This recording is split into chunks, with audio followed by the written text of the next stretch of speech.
Morning all of you. Good morning, sir. Sound సరిపోలేదు. Good morning. Good morning, sir. Good morning Tirupati.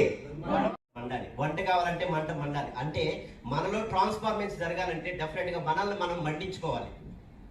So ఎలా మండించుకోవచ్చు? ఒక చిన్న example చెప్తాను. గొంగలి పురుగు తెలుసు అందరికి? తెలుసు. బాగుంటుంది కదా, చాలా చక్కగా ఉంటుంది. పట్టుకుంటే అసలు భలే ఉంటుంది, గూస్ బంప్స్ వస్తాయి. కరెక్టా? అంటే చూడటానికి అందంగా ఉండిద్దా? నో.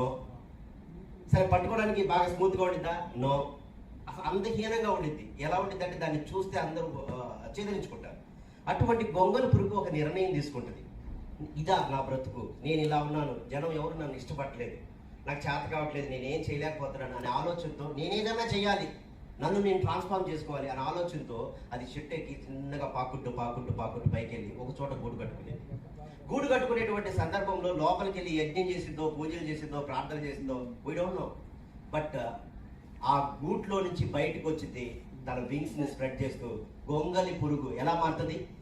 సీతాకోక చిలుకలాగా మారుతుంది. ఈ రోజు అదే జరగబోతుంది. ఈ హాల్లో నుంచి మీరు ఎవరైతే బయటకు వెళ్తారో చెప్తారు, గొంగలి పురుగులా ఉన్న మీరు సీతాకోక చిలుకలాగా మారి బయటకు వెళ్ళేటువంటి ఛాన్స్ ఎంతైనా ఉంది.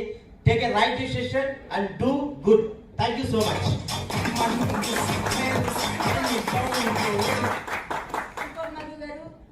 ఏమైతే